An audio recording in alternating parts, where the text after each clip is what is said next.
नमस्कार, मैं हूं पूजा चौरसिया आपके साथ और आप देख रहे हैं टीवी 100। हमारे खास कार्यक्रम में आप सभी का स्वागत है। उत्तराखंड में एक दिन की शांति के बाद कोरोना के मामले एक बार फिर से बढ़ गए हैं। कोरोना संक्रमण को लेकर ज्यादा महफूज माने जाने वाले पहाड़ में खतरे की घंटी बजने लगी है। पहाड़ पर संक्रमण के रुझान चिंता बढ़ा रहे हैं। कोरोना के मामलों को लेकर देहरादून बेशक सबसे आगे नजर आ रहा है, लेकिन ज्यादातर पहाड़ी जिलों में संक्रमण दर यहां से ज्यादा है। स्थिति यह है कि मंगलवार को अल्मोड़ा में जांच कराने वाला हर दूसरा व्यक्ति संक्रमित पाया गया। अल्मोड़ा समेत 4 पहाड़ी जिलों में संक्रमण दर 30% से अधिक है। स्वास्थ्य विभाग के अनुसार निजी और सरकारी लैब में कुल 27,928 सैंपल की जांच की गई, जिनमें 20,808 की रिपोर्ट नेगेटिव आई है, जबकि 7,120 लोग संक्रमित पाए गए, यानी संक्रमण दर 25.5% रही है। बता दें कि अब तक प्रदेश में 2,56,934 लोग संक्रमित हो चुके हैं। ऐसे में स्वास्थ्य सेवाओं का भी दम फूलता जा रहा है। मरीज को ऑक्सीजन बेड और आईसीयू तक के लिए एक से दूसरे अस्पताल धक्के खाने पड़ रहे हैं। वहीं कोरोना को लेकर सियासत भी हो रही है, जहां एक और कोरोना को लेकर प्रदेश के बीजेपी प्रवक्ता नवीन ठाकुर का कहना है कि कोरोना को रोकने के लिए उत्तराखंड सरकार युद्ध स्तर पर काम कर रही है। वहीं दूसरी ओर कांग्रेस प्रवक्ता प्रतिमा सिंह का कहना है कि उत्तराखंड सरकार की लापरवाही की वजह से कोरोना के मामले बढ़ रहे हैं। ये भी कहना है उनका कि उत्तराखंड सरकार केवल खाली बड़े बड़े दावे करती नजर आ रही है, लेकिन वो पूरे नहीं हो रहे हैं। साथ ही कांग्रेस प्रदेश उपाध्यक्ष सूर्यकांत धस्माना ने भी उत्तराखंड सरकार पर हमला बोला और कहा, उत्तराखंड सरकार की तरफ से कोरोना को लेकर बेहतर तैयारियां नहीं की गई हैं। साथ ही ये भी कहा कि अगर इस तरह की तैयारियां रहीं तो उत्तराखंड को इससे भी ज्यादा बुरे दिन देखने पड़ सकते हैं। सवाल यहाँ ये उठता है कि आखिर उत्तराखंड में कोरोना के मामले फिर से बढ़ने का कारण क्या है? प्रशासन की तरफ से किस तरह की तैयारी की जा रही है जो कोरोना के मामले थम नहीं रहे?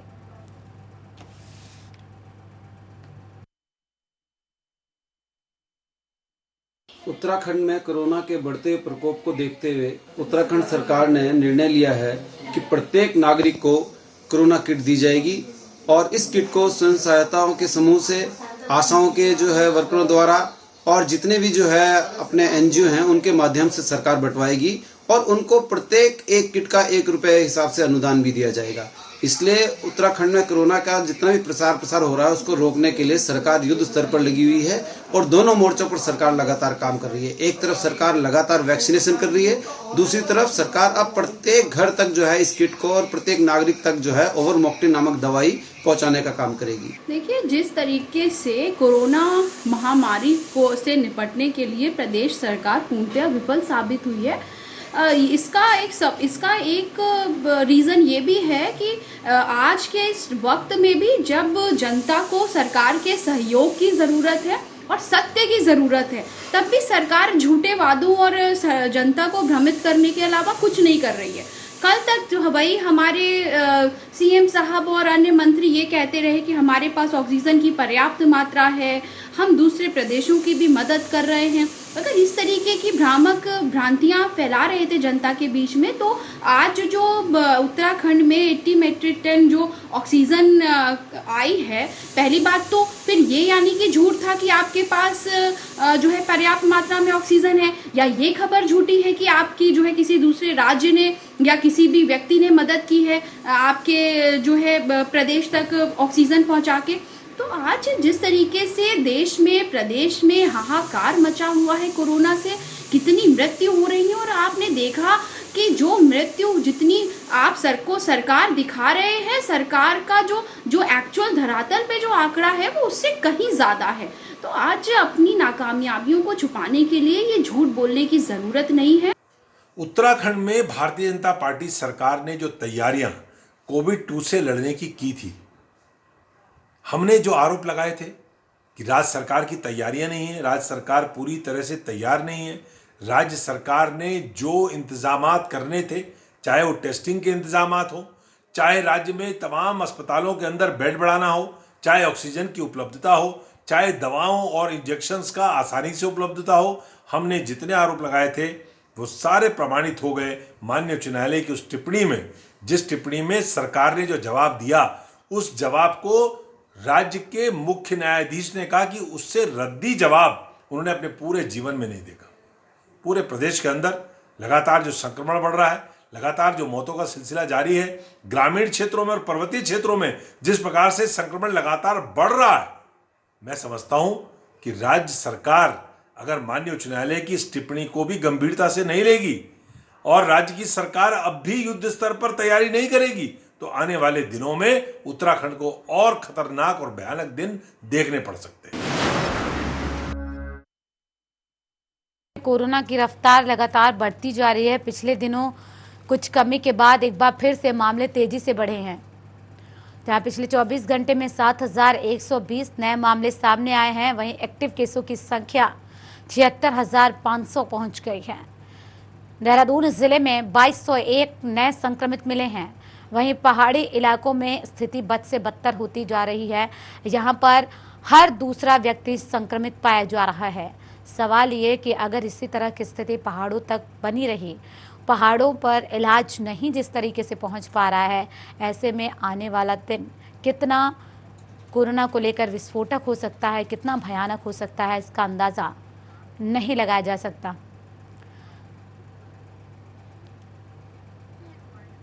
इसी बीच चर्चा करने के लिए कांग्रेस प्रवक्ता आरपी रतूड़ी जुड़ गए हैं। बहुत स्वागत है आपका आरपी रतूड़ी जी टीवी 100 पर। सबसे पहले रतूड़ी जी, मैं आपसे ये जानना चाहूंगी, देखिए किस तरह से राज्य सरकार की तैयारी है, इसको लेकर खुद नैनीताल हाईकोर्ट ने फटकार लगाई है, लगातार सवाल भी कई उठाए गए। सवाल इन सब के बीच ये कि आखिर कब पहाड़ तक स्थितियां बेहतर होंगी, क्योंकि हर दूसरा व्यक्ति अब संक्रमित पाया जा रहा है। देखिए पूजा जी, केवल पहाड़ नहीं बल्कि पूरे देश का मामला है कि माननीय सर्वोच्च न्यायालय को भी हस्तक्षेप करना पड़ रहा, माननीय उच्च न्यायालय को हस्तक्षेप करना पड़ रहा, और फिर भी सरकार अपनी पीठ थपथपाए, सरकार के प्रवक्ता अपनी पीठ थपथपाए, तो कितना हास्यास्पद होगा। आखिर क्या वजह है कि सर्वोच्च न्यायालय को टास्क फोर्स बनानी पड़ रही है, जब ऑक्सीजन की सप्लाई पूरी तरह नहीं हो पा रही है। उसी तरह प्रदेश में अगर आप देखेंगे देहरादून का, तो ये सरकार जब देहरादून जैसे सुविधाजनक, जहां प्राइवेट भी अस्पताल, बड़े बड़े अस्पताल है, मैक्स है, सिनर्जी है, कैलाश है, इस तरह के अस्पताल हैं, मेडिकल कॉलेज हैं, जब वहां ये हालत है, तो जहां पहाड़ों में दुर्गम स्थानों पे ये बीमारी पहुंच गई। अगर मैं आपको कहूं कि सरकार टेस्टिंग नहीं हो रही है, तो आप पहाड़ों की तरफ जाएं, गांव के गांव इस महामारी की चपेट में, लेकिन क्योंकि टेस्टिंग नहीं है तो सरकार के रिकॉर्ड में नहीं है। जब वहां टेस्टिंग नहीं होगी तो सरकार के रिकॉर्ड में कहाँ होगी। आप प्रतापनगर में, टिहरी के प्रतापनगर में जरा जाए तो कितने गांव संक्रमित है। आप पूरी टिहरी या कहीं चमोली की तरफ जाए, कितने गांव के गांव संक्रमित है, लेकिन टेस्टिंग की कोई सुविधा नहीं है। जब सुविधा नहीं है, क्योंकि आए दिन आपके माध्यम से भी जनता जान रही है कि अस्पताल में जा करके भी हमको वहां ऑक्सीजन और दवाई नहीं मिल पाएगी, तो हम मौत के मुंह में क्यों जाए। तो वो अपने को सरकार का भरोसा नहीं कर रहे, छुपाने का काम कर रहे, और ये बड़ा दुर्भाग्यपूर्ण है कि सरकार से भरोसा उठना ये लोकतंत्र के लिए भी घातक, और ये हमारे प्रजातंत्र व्यवस्था के लिए ये शर्मनाक भी है। ठीक है, जवाब ले लेते हैं। इस बीच बीजेपी प्रवक्ता नवीन ठाकुर जी जुड़ गए हैं। बहुत स्वागत है नवीन ठाकुर जी टीवी 100 पर। सबसे पहले मैं जवाब इसी पर लेना चाहूंगी, जैसा कि आरपी रतूड़ी जी ने कहा, जो स्थितियां हैं आखिर कब बेहतर होंगी। पहाड़ तक सुविधाएं पहुंची नहीं है अभी, और हर दूसरा व्यक्ति वहां पर अब संक्रमित पाया जाने लगा है। पुष्पा जी, हम जो है लगातार, जैसे आरपी रतूड़ी जी को मैं थोड़ा लेट जुड़ा, सिर्फ ये मैं उनकी 2-4 लाइन ही सुन पाया। वो केवल और केवल सरकार पे दोषारोपण कर रहे थे, कह रहे थे टेस्टिंग नहीं हो रही है। 35 से 40 हजार तक टेस्टिंग हो रही है। अगर 40,000 टेस्टिंग नहीं होती, जब जो है संक्रमण का दर 24% पहुंच गया था, तब हमारे यहाँ 9,500 हजार जो है लोग संक्रमित मिले हैं, पॉजिटिव मिले हैं। तो उनकी इस बात का तो जवाब इसी हमारी दर से मिल जाता है कि वो इस बात को गलत बोल रहे हैं, टेस्टिंग नहीं हो रही है। हम जो है 30 से 35 हजार रोज RT-PCR कर रहे हैं। उसके बाद रैपिड एंटीजन टेस्ट भी हो रहे हैं, जिसकी जो है रिपोर्ट 15 मिनट में मिल जाती है, जिसमें लोगों को लक्षण हो वाले जो है टेस्ट भी हो रहे हैं लगातार। तो इस तरह का जो है बयानबाजी करना ठीक नहीं है। कांग्रेस के वरिष्ठ नेता हैं, तो पब्लिक में भ्रम की स्थिति पैदा होती है। हम 30 से 35 हजार जो है रोज जांच कर रहे हैं। दूसरा, दुरुस्त क्षेत्रों में जैसे आरती रतूड़ी जी ने बताया, तो वाकई दुष्ट क्षेत्रों में थोड़ा जो है टेस्टिंग की कमी थी, क्योंकि बहुत सारे ऐसे गांव भी हमारे जहां 10 से 12 किलोमीटर पैदल चलना पड़ता है। जैसे कल नाचन गांव का जिक्र हो रहा था एक डिबेट में, तो वहां के लिए जो है हमने मोबाइल टेस्टिंग वैन शुरू करने वाले हैं। कल से परसों से वो शुरू हो जाएगी। हर जिले के लिए से 3 से 4 वैन की व्यवस्था टेस्टिंग वैन की हो रही है, दुरुस्त जिलों में भी पहुंच रही है। हमारी सरकार, हमारे मुख्यमंत्री, पूरी सरकार जो है लगातार अपनी प्रत्येक जनता के साथ खड़ी है, उत्तराखंड की जनता के साथ खड़ी है, और हम डटकर इस महामारी का मुकाबला कर रहे हैं। आरपी रतूड़ी जी जरा राजस्थान के अपने मुख्यमंत्री का बयान सुन लें, जिन्होंने स्पष्ट कह दिया कि सरकार और मंत्री हर किसी के पास नहीं जा सकते, लोग अपना ख्याल खुद रखें और हम पे जो है सब लोग आश्रित ना हो। तो एक बार जरा वो अशोक गहलोत जी का जो है बयान सुन लेंगे तो उनको जो है समझ में आ जाएगा उत्तराखंड में कितना काम हो रहा है और उनकी सरकारों में कितना काम हो रहा है। पर लेकिन मैं राजनीति में नहीं जाना चाहता, क्योंकि ये वैश्विक महामारी है और हम सबको मिलकर इससे लड़ना है, और हम इसमें लगातार लड़ रहे हैं। हम तो कांग्रेस के लोगों से कह रहे हैं कि भैया सकारात्मक सहयोग कीजिए। राजस्थान में लॉकडाउन नहीं लगाया गया है नवीन जी? नहीं, लॉकडाउन लगाया, लेकिन मैं फिलहाल बात कर रही थी पहाड़ की, लेकिन आप तो राजस्थान पहुंच गए। नहीं, अरे कमाल हो गए, जब वो कह रहे हैं कि कुछ नहीं कर रही है सरकार, और मैं आपको कह रहा हूँ कि उनके मुख्यमंत्री का बयान सुन लीजिए। क्या ये गैर जिम्मेदाराना बयान नहीं है कि इतनी बड़ी स्टेट का मुख्यमंत्री कह रहा है हम नहीं कर सकते कुछ भी? तो रतूड़ी जी थोड़ा इस पे भी बोल रहे हैं, जब यहाँ पर वो सीधा सीधा बोल रहे हैं कि टेस्टिंग नहीं हो रही है, 30 से 35 हजार 40 हजार तक जो है प्रतिदिन टेस्टिंग हो रही है। संक्रमण का दर जब मैंने राजस्थान पे सवाल पूछा था, नवीन जी एक मिनट, मैंने राजस्थान पे सवाल पूछा था, महाराष्ट्र पे सवाल पूछा था, या फिर मैंने पहाड़ उत्तराखंड की जनता के लिए? मैंने उत्तराखंड का जवाब, जो आपने पूछा था उसका जवाब दिया। लेकिन क्या कोई, जब ये कांग्रेस के लोग झूठ बोल रहे हैं, इनके राज्य का उदाहरण देना, इनको आईना दिखाना जरूरी नहीं है क्या? ऐसी महामारी में जब ये केवल राजनीति की बात कर रहे हैं, सीधा झूठ बोल रहे हैं टेस्टिंग नहीं हो रही है, तो क्या इनको आईना दिखाना जरूरी नहीं है क्या पूजा जी? बिल्कुल आईना दिखाइए, तो लेकिन पहले तो अगर कहीं किसी का जिक्र का उदाहरण दे दिया, आईना देखना पड़ेगा, उसके बाद किसी और को आईना दिखाएंगे नवीन जी तो बेहतर होगा। स्थितियां अच्छी अगर होती तो खुद हाईकोर्ट को फटकार नहीं लगानी पड़ती, चिंता नहीं जतानी पड़ती हाईकोर्ट को। सरकार को गलत जानकारी देने के लिए किस तरीके से उन्होंने फटकार लगाई है, इसको कैसे आप जुटला सकते हैं? नहीं, मैं झुटला नहीं रहा हूँ इसको। हमने कहा कि हमारी सरकार तो युद्ध स्तर पर लगी हुई है। हमने 3 से 4 जो है चरणों में काम कर रहे हैं। हम जो है ट्रेसिंग कर रहे हैं, टेस्टिंग कर रहे हैं, आइसोलेशन कर रहे हैं, ट्रीटमेंट दे रहे हैं, उसके साथ वैक्सीनेशन का काम भी शुरू हो रहा है। रामनगर में कितने कोविड अस्पताल बना दिए हैं जरा आप बता दीजिए नवीन जी? क्या वहाँ पर 5,000 बेड का पिछले एक महीने में? रामनगर का जिक्र मैं इसलिए भी कर रही हूँ क्योंकि खुद हाईकोर्ट ने इसको कोर्ट किया है कि लगता है कि वहाँ के जो स्वास्थ्य सचिव हैं उन्हें लगता ही नहीं है कि रामनगर में कोई भी कोविड अस्पताल होना चाहिए। वहाँ पर जनता नहीं है, वहाँ पर लोग नहीं है। देखिए, रामनगर से लगता है बिल्कुल जो है हल्द्वानी जिला है, वहाँ पे 500 बेड का अस्पताल तैयार हो रहा है, 100 बेड हल्द्वानी से रामनगर की कितनी दूरी है नवीन जी? 60 से 70 किलोमीटर दूरी होनी चाहिए मेरे ख्याल से। 60 से 70 किलोमीटर की दूरी है। अगर एक व्यक्ति संक्रमित होता है 60 से 70 किलोमीटर जाएगा, या फिर अगर उसके आसपास कोई अस्पताल होगा तो उसे वहाँ आसानी से सुविधा मिल पाएगी? नहीं, वहाँ पे भी मिलेगी, लेकिन कुमाऊं क्षेत्र के लिए बड़ा अस्पताल है सुशीला तिवारी। देखिए, हर जिले में, हर क्षेत्र में भी एम्स नहीं खुल सकता। हमारी सरकार ने तो 14 एम्स जो है केंद्र सरकार ने खोले, कांग्रेस की सरकार ने कितने एम्स खोले? मैं महामारी के दौरान लोगों को इलाज मिले। मैं सिर्फ इतना चाहती हूँ कि जनता को नहीं चाहिए, जनता को हर तरीके से इलाज मिलना चाहिए। पूजा जी, जो 4-5 हजार लोग जो संक्रमित हो रहे हैं उनको इलाज मिल रहा है, और हम इस बात को स्वीकार कर रहे हैं कि कहीं जो है 1-2% कहीं 4-5 हजार नवीन जी, 4-5 हजार लोग संक्रमित हो रहे हैं। हर रोज 7 से 8 हजार लोग संक्रमित हो रहे हैं। सिर्फ पिछले दिनों की अगर बात की जाए तो 5,000 से ज्यादा मामले ही सामने आए थे। पूजा जी, 8 के 8 हजार लोग अस्पतालों में नहीं जा रहे हैं। मैं कह रहा हूँ 4-5 हजार लोग अस्पतालों में जा रहे हैं, उनको बेड और उसकी व्यवस्था सरकार कर रही है। 4,000 लोगों के लिए 4,000 अस्पतालों में व्यवस्थाएं हैं क्या? अस्पतालों में 4,000 लोगों के लिए व्यवस्थाएं हैं क्या? 4,000 लोगों के लिए बिल्कुल क्यों नहीं व्यवस्था है? जो रोज 4-5 हजार लोग आ रहे हैं, इस समय जो है 71,000 जो है कोविड के पेशेंट हैं, उनका इलाज हो रहा है। खुद डॉक्टर्स का ये मानना है कि अभी जितने संक्रमित कुल सामने आ रहे हैं उसके सिर्फ 1% लोग गंभीर स्थिति में अस्पताल पहुंच रहे हैं।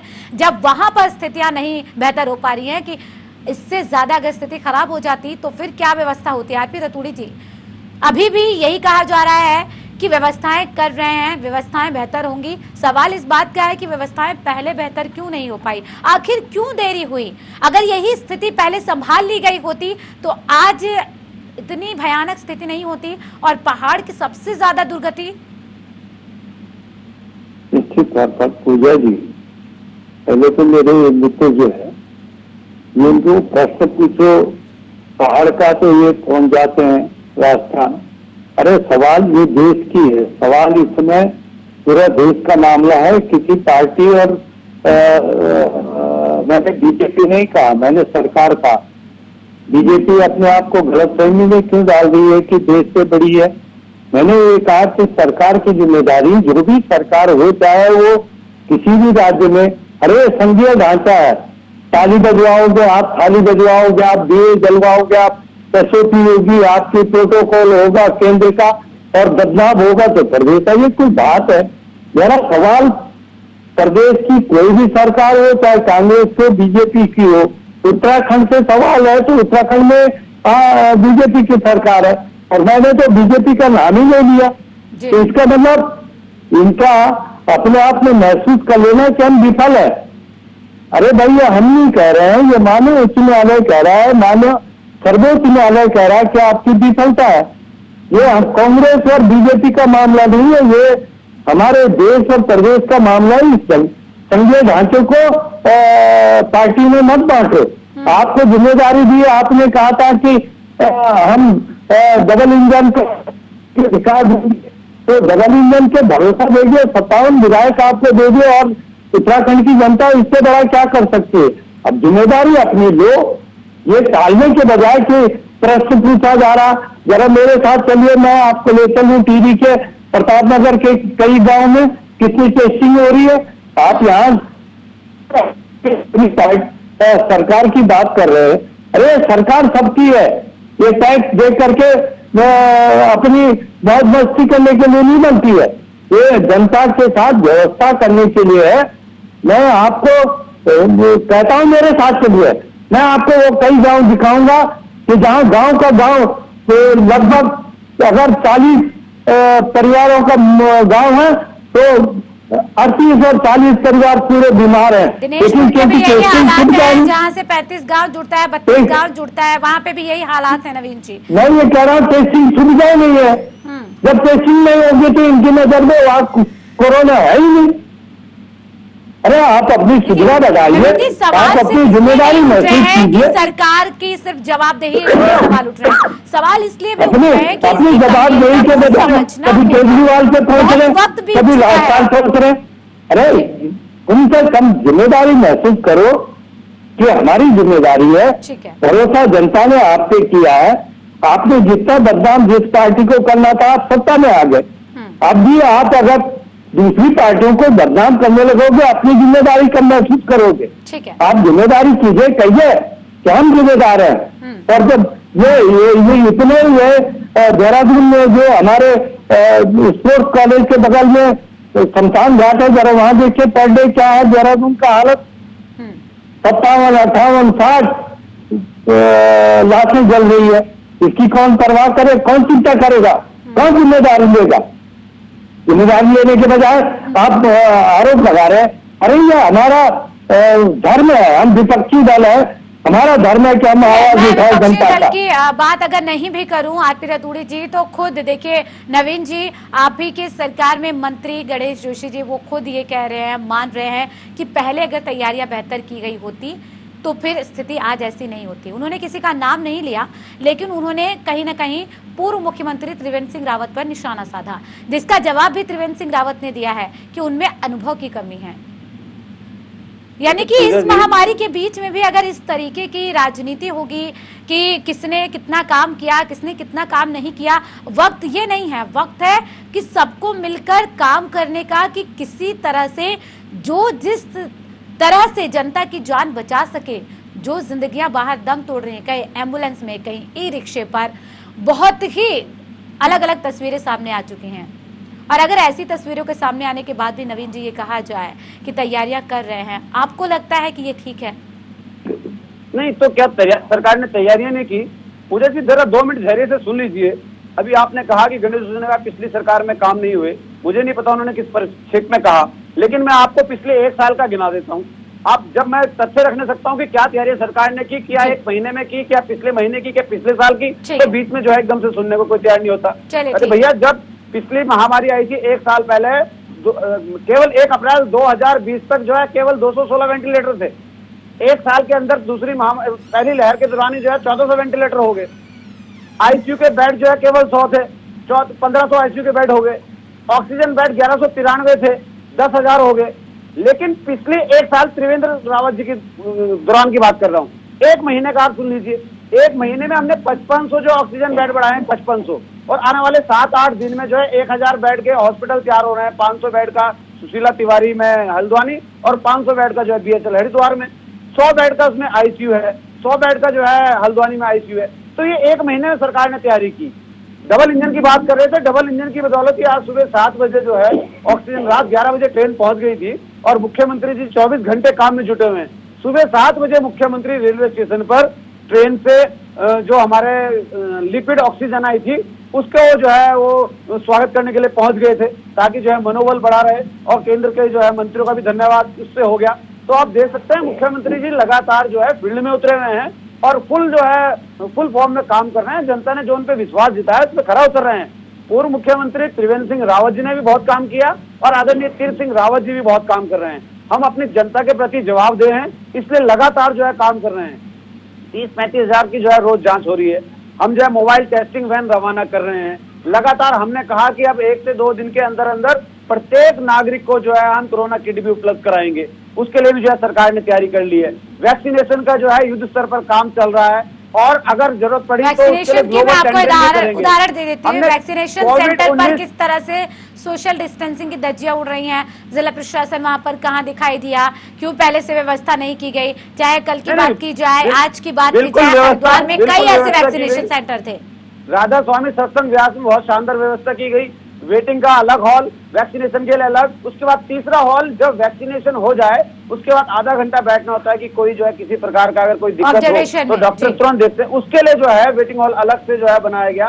तो ये सारे काम जो है बहुत अच्छे तरीके से सरकार के द्वारा किए जा रहे हैं। लेकिन कुछ जगह अतिरिक्त बिना रजिस्ट्रेशन के भी लोग पहुंच जा रहे हैं, तो अब उनके ऊपर ये तो नहीं कि एकदम से लाठीचार्ज कर दिया जाए, उनको जो है भगा दिया जाए, क्योंकि वो भी जनता है, वो भी चाह रही है कि वैक्सीनेशन हो। तो कहीं जहाँ पे जागरूकता नहीं है, जहाँ पे लोगों को पता नहीं चल पा रहा है कि रजिस्ट्रेशन करना है पहले, या जो है हमारा नंबर आएगा स्लैब के हिसाब से सिस्टम में, वो लोग वहाँ पहुंच जा रहे। तो 1-2 जगह ऐसी जो है भीड़ की घटना हुई, उसको भी जो है समय रहते पुलिस प्रशासन ने मेंटेन कर लिया, उसको व्यवस्था को दुरुस्त कर लिया। तो ऐसा नहीं है, लगातार सरकार काम कर रही है और जनता को विश्वास दिलाता हूं मैं कि हमारी सरकार और संगठन फुल जो है सुबह से शाम तक जनता के साथ है, और अपने उत्तराखंड के एक एक नागरिक का हम ख्याल रखेंगे। राजस्थान के मुख्यमंत्री का मैंने इसलिए उदाहरण दिया था कि वो तो स्पष्ट मुकर जा रहे हैं, लेकिन हम जो है अपनी जनता के साथ हैं और जनता के साथ रहेंगे। किसी भी प्रकार के जितने भी संसाधन हमारे पास होंगे, जितना भी जो है ज्यादा से ज्यादा सुविधाएं जुटा सकेंगे, वो जनता के लिए जुटा रहे हैं और जुटाते रहेंगे। हमने कहा आखिरी कमेंट 10 सेकंड में अपना जवाब पूरा कीजिएगा कि क्या वैक्सीनेशन की प्रक्रिया जिस तेजी के साथ चलनी चाहिए थी उस तेजी से चल रही है उत्तराखंड में? पूजा जी, नवीन ठाकुर जी बहुत दम भर रहे हैं। इन्हें जरा पूछे, अनुपातिक में हिंदुस्तान में जो मॉर्टेलिटी रेट है वो उत्तराखंड नंबर 1 पर है कि नहीं है? इसका कारण क्या है?